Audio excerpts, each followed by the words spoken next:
Elon Musk just revealed that BRICS is taking us over and the end of the Western world is near. He stated that the United States is going bankrupt extremely quickly, and that the BRICS, an unusual group of nations, are making the fall off come sooner. But what does this mean? You might have heard this term tossed around. BRICS stands for 5 major emerging economies: Brazil, Russia, India, China, and South Africa. Originally, it was just BRIC, but then in 2010, South Africa was invited to join the group, officially transforming BRIC into BRICS. And now they have just been increasing in numbers. These nations' immense potential to rise as dominant players on the global economic stage by the year 2050. How is this going to affect us? Are we prepared for the chaos that might follow as these emerging powers reshape global dynamics? The impending collapse. The very notion of BRICS rising, the mere idea of it sends shockwaves across global terrains, threatening to tear apart the complex web of Western dominance that has been spun over centuries. The BRICS stands ready to rewrite the entire script of international affairs and economic frameworks. This is no mere coalition of the willing, it's a formidable powerhouse, poised to confront the existing world order and potentially sparking a turbulent realignment of alliances and economic interdependencies. Standing on the edge of this new era, we've got to think about how this monumental shift could redefine global hierarchies and power dynamics. BRICS emerging as a major player isn't just about a reshuffling of economic seats at the table, it's a massive shakeup that could change geopolitical friendships, leading us into a whole new world order. Let me tell you how. Rise of new dominance. Let's rewind a bit to set the stage for this dynamic initiative. The notion of BRIC emerged from O'Neill's prophetic report in 2001, aptly titled Building Better Global Economic BRICS. He boldly envisioned that these 4 economies would surge due to favorable demographics, abundant natural resources, and a spike in foreign direct investment flows.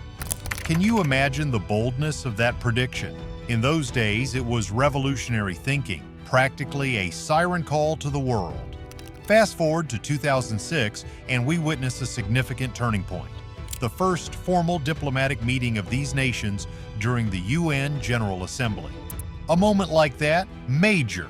This was not just a gathering, it was a demonstration of intent, purpose, and unity among nations often overlooked. But hold on, the excitement didn't stop there. In 2009, the inaugural summit kicked off in Yekaterinburg, Russia. The atmosphere, electric.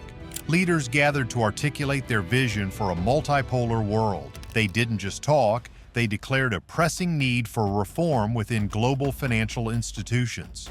Their aim? To ensure that the interests of emerging economies were adequately represented and reflected in the global arena. This bold initiative sparked vital conversations about change, marking a pivotal moment in international relations. These nations weren't simply voicing concerns, they were igniting a movement for equality in a world where their voices had often been sidelined.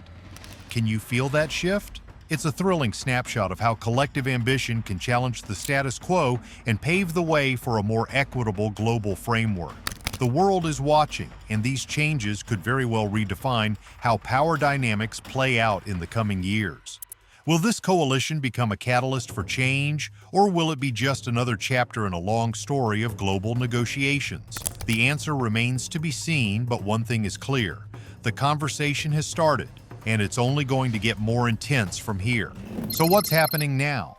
By 2024, the BRICS became BRICS Plus Coalition, which includes new members like Iran and Egypt, is projected to account for an impressive 37.3% of global GDP. This remarkable figure underscores the coalition's growing economic influence on the world stage. To put this into perspective, the European Union stands at about 14.5%, highlighting how BRICS Plus is rapidly gaining ground. Meanwhile, the G7 nations, Canada, France, Germany, Italy, Japan, the UK, and the US, collectively represent roughly 30% of global GDP. This shift illustrates a significant transformation in global economic dynamics, driven largely by the robust growth rates of powerhouse countries like India and China. As these nations continue to thrive economically, BRICS Plus is poised to become a formidable player in international economics. Now let's talk about growth rates, because over the last 20 years, the nations in BRICS have experienced some truly remarkable economic growth. Take China, for example. This country has consistently topped the charts with an astounding average annual GDP growth rate exceeding 6%. This impressive performance is fueled by its booming manufacturing and technology sectors, which are at the heart of its economic engine. Following closely behind, we have India, with growth rates hovering around 5 to 7%. This growth is primarily driven by its thriving IT services and pharmaceutical industries. Looking ahead, the World Bank has projected that by 2030, India could climb up the ladder to become the world's third largest economy, coming in right after the United States and China. Meanwhile, Brazil and Russia, while they've shown some ups and downs due to fluctuations in commodity prices, still hold their ground as significant players owing to their vast natural resource wealth. And then there's South Africa. It has faced its own set of challenges, but continues to be a vital economic hub for the African continent. But the new additions bring a lot to these booming numbers too. Countries like Saudi Arabia and the United Arab Emirates, which joined in 2024, account for about 43% of the world's crude oil production and around 38% of all global petroleum exports. Their presence in BRICS dramatically strengthens the group's sway over global energy markets. And this is a growing theme. Look at Iran. Iran holds the title of the third largest holder of proven natural gas reserves globally. This adds another layer of depth to energy security discussions within BRICS, potentially leading to cooperative strategies that impact global supply routes. And to do that, they have been closely working with Egypt, which is strategically positioned on a busy waterway.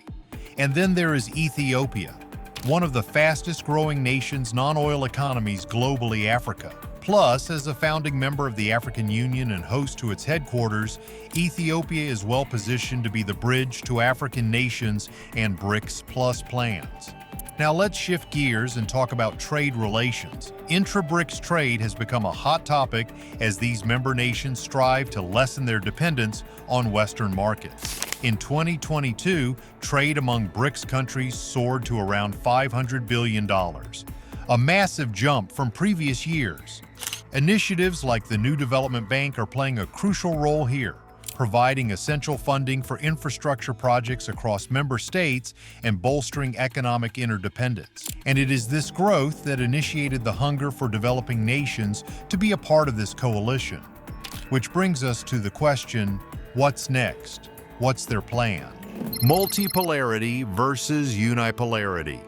Let's jump into a discussion on the captivating topic of multipolarity versus unipolarity. Ever wondered what it means for the world to have many powerful players instead of just one? Well, a multipolar world is exactly that. Imagine a stage where several countries share the spotlight, creating a dynamic and diverse setting for global affairs. In this setup, nations aren't simply cast in the shadow of a single dominant force like the United States. Instead, they have real opportunities to shape global events in ways that benefit them. So, what's the upside for smaller nations caught in the mix? There are some fantastic benefits. One major advantage is increased agency. This means smaller countries have the freedom to pursue their own foreign policies. They can build partnerships that genuinely reflect their national interests rather than bending to the dictates of a more dominant power. Another exciting aspect of multipolarity is the chance for diverse alliances. Countries can come together and form strategic partnerships based on shared interests. This leads to trade agreements and diplomatic relations that are much more balanced and fair. Instead of being pushed into arrangements that mainly benefit the larger players, smaller nations now have a seat at the table where they can negotiate terms that work for them. Let's not forget the economic opportunities that arise in a multipolar world.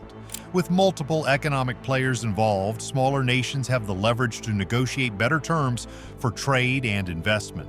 This reduces their dependency on any single country, giving them more options and bargaining power. To truly appreciate this change, it's essential to understand where we've come from. Let's zoom back in time to the unipolar moment that followed the Cold War. During that time, the United States stood tall as the unrivaled global leader. It shaped international norms and institutions in ways that primarily reflected its own interests. Think of it as having one big boss making all the rules. This dominance had its perks for the US, particularly through economic hegemony. The US dollar became the world's go-to reserve currency, which meant that about 60% of global reserves were held in dollars as of 2023. This gave the US significant influence over international trade and finance, almost like holding the keys to the global economy. Politically, Western-led institutions like the IMF and World Bank tended to prioritize the needs of developed countries, often sidelining emerging economies. For instance, the way the IMF allocates voting power heavily favors Western countries based on their financial contributions. It's like a club where only a few get to make the big decisions while others are left on the sidelines. However, the rise of BRICS is shaking things up and challenging this unipolar status quo. By championing the idea of a multipolar world order, BRICS is working to redistribute power and ensure that emerging economies have a stronger voice in global governance. Isn't it exciting to think about a future where more countries can shape their destinies together? This is more than a passing trend. It's a movement that could redefine our global community.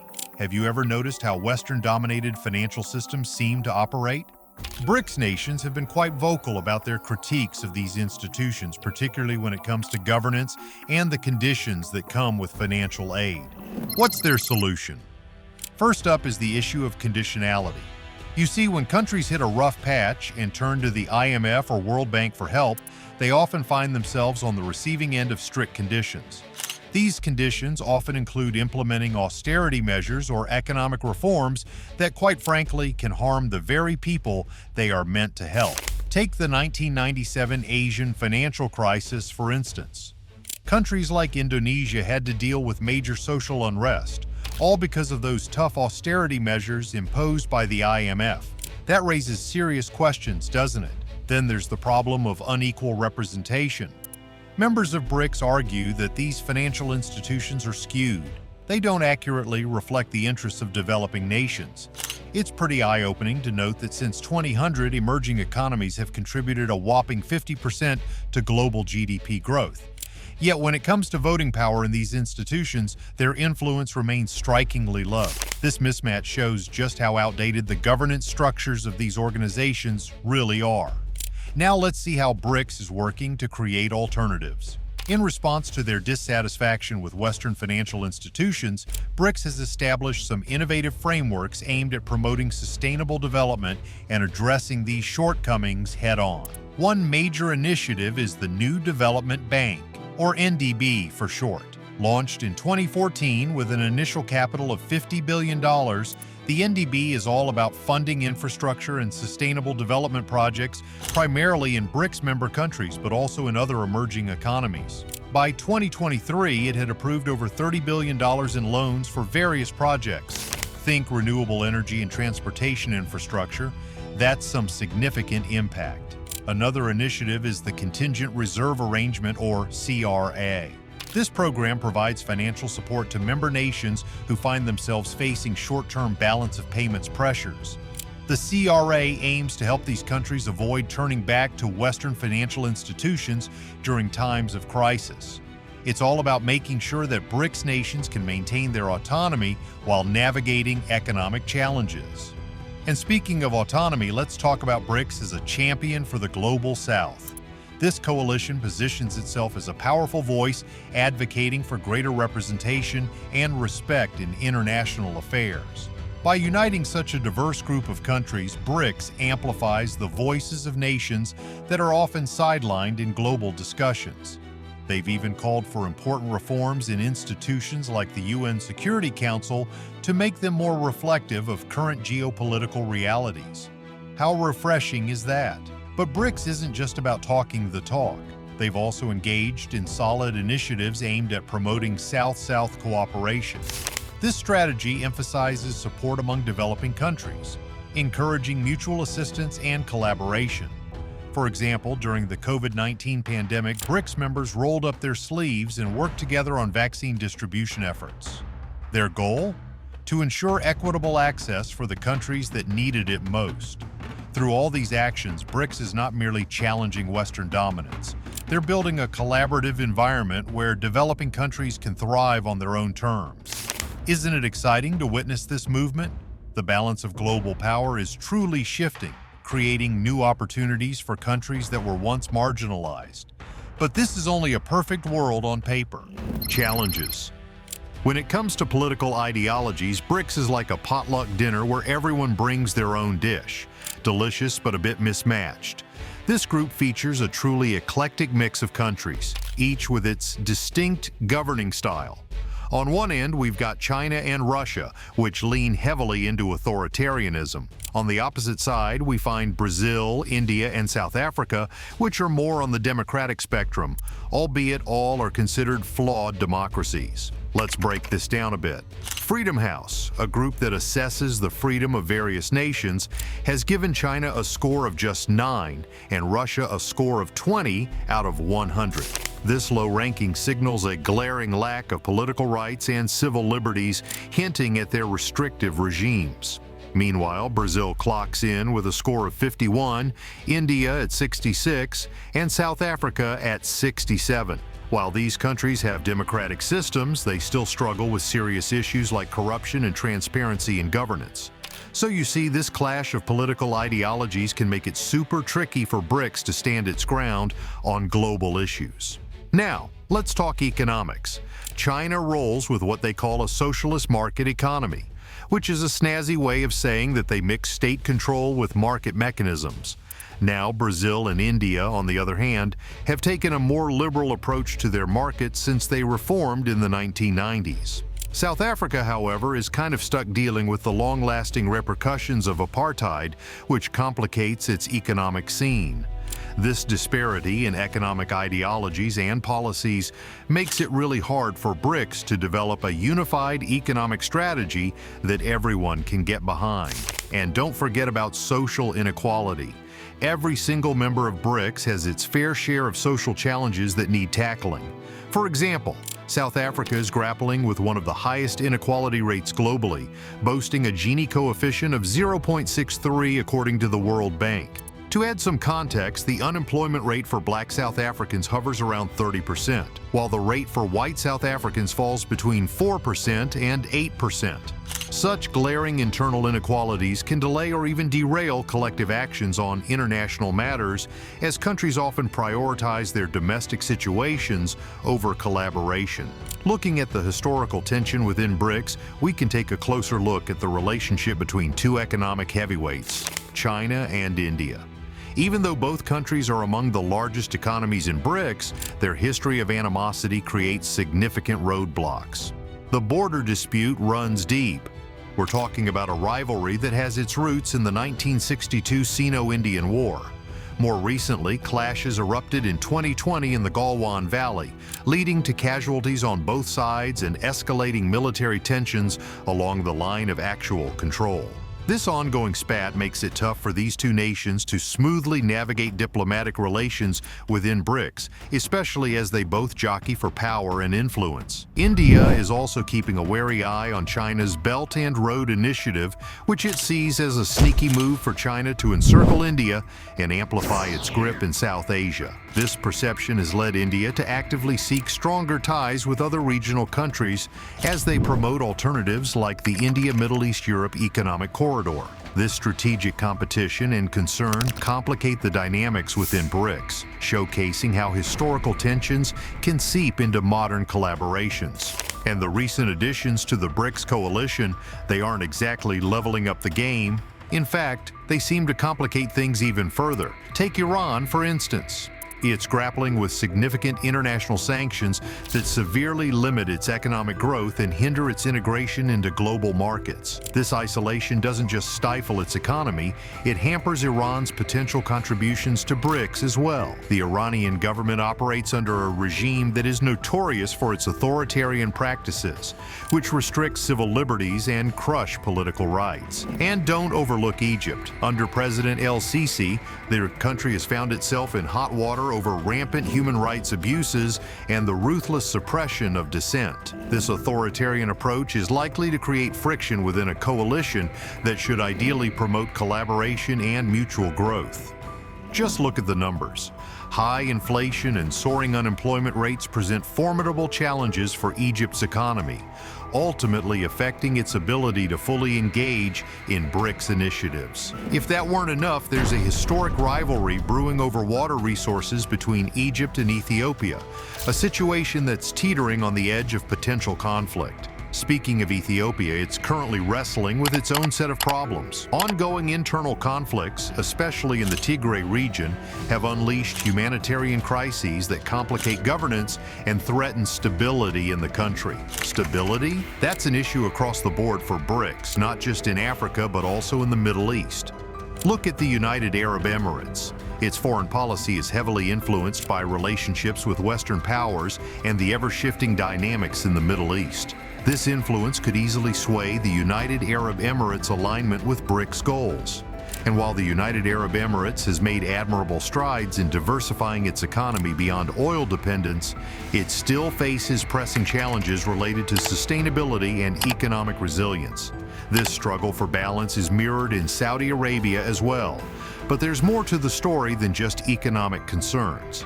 Geopolitically, Saudi Arabia's decision to join BRICS reveals a strategic shift that signals a desire to diversify its alliances. Why is this significant? Because it comes in the context of growing tensions with Western powers, particularly the United States, not to mention all the tension between Iran and Saudi Arabia. So, as we unpack the intricacies of this evolving coalition, one thing is clear. These nations are not just navigating economic pathways, they're also contending with deeply rooted political issues, historical rivalries, and shifting global dynamics. Each country brings its own set of challenges to the table, and the question remains, can these diverse players unite under the BRICS banner, or will their internal conflicts and geopolitical aspirations pull them apart? As the drama unfolds, it's impossible to ignore the potential implications for global power structures that could shape our future. Stay tuned. This is just the beginning of a gripping saga. But more than all of these challenges, there is one major challenge: Western countermeasures. As BRICS scales the heights of global significance, the West finds itself reassessing its position, stepping back, and formulating strategies to counter its burgeoning influence. The emergence of alliances is one vital aspect of this response. Take AUKUS, for instance. This trio of Australia, the United Kingdom, and the United States is forming an alliance with the explicit goal of bolstering military capabilities in the Indo-Pacific. Why? To create a direct counterbalance to China, which has become increasingly assertive in its regional ambitions. Simultaneously, the United States is reinforcing ties with Japan and South Korea while actively fostering partnerships with nations throughout Southeast Asia. The overarching theme here? A watchful eye on BRICS to manage any moves that could disrupt the existing balance of power. Now let's pivot to the pressing issue of diplomatic isolation. After Russia's controversial invasion of Ukraine in 2022, Western powers made a concerted effort to diplomatically isolate Moscow, with sanctions targeting crucial sectors such as finance, energy, and technology, primarily imposed by the US, the European Union, and their allies. These measures do more than just punish Russia. They send an unmistakable message to other BRICS members. Be wary of aligning too closely with Russia or else face potential repercussions. On to the next challenge: economic sanctions and trade wars. These tactics have become the go-to strategy for Western nations eager to undermine the collective strength of BRICS. Let's zero in on Russia for a moment. Following the annexation of Crimea in 2014 and subsequent military actions in Ukraine, Western nations decided to put their foot down. They unleashed a sweeping set of sanctions that froze assets and imposed trade restrictions on Russian oligarchs and state-owned enterprises. The fallout from these sanctions was significant. In 2015, Russia's GDP contracted by about 2%. Those numbers tell a story of the severe impact sanctions can have on a nation. But the challenges don't end there. Consider the ongoing US-China trade conflict. It perfectly illustrates how economic tensions can spiral into broader issues that reverberate throughout all BRICS nations. When the U.S. slapped tariffs on Chinese imports, China's response was swift and decisive. It retaliated with its own measures. This created chaos in global supply chains, affecting economies far beyond just the U.S. and China and pulling BRICS into the fray. These trade frictions create waves that inevitably impact all the BRICS countries, particularly those that rely heavily on strong trade ties with both of these economic superpowers. So what does all this mean for how the world views BRICS? The group's potential as a serious challenger to Western-led institutions is significantly hampered by these geopolitical realities. Critics abound, arguing that without a cohesive strategy and a unifying vision, BRICS risks being nothing more than a glorified talk shop. In other words, it could easily find itself relegated to the sidelines, unable to genuinely challenge the long-standing dominance of Western powers. The implications are profound. As these nations navigate the complex interplay of alliances, sanctions, and trade conflicts, the question arises, can BRICS evolve into a formidable force on the global stage, or will it remain mired in the shadows of its more established counterparts? The clock is ticking, and the future of international relations hangs in the balance, making this moment both pivotal and electrifying. Will BRICS rise to the occasion, or will it fade away, overshadowed by the very dynamics it seeks to disrupt? Only time will tell, but the stakes have never been higher.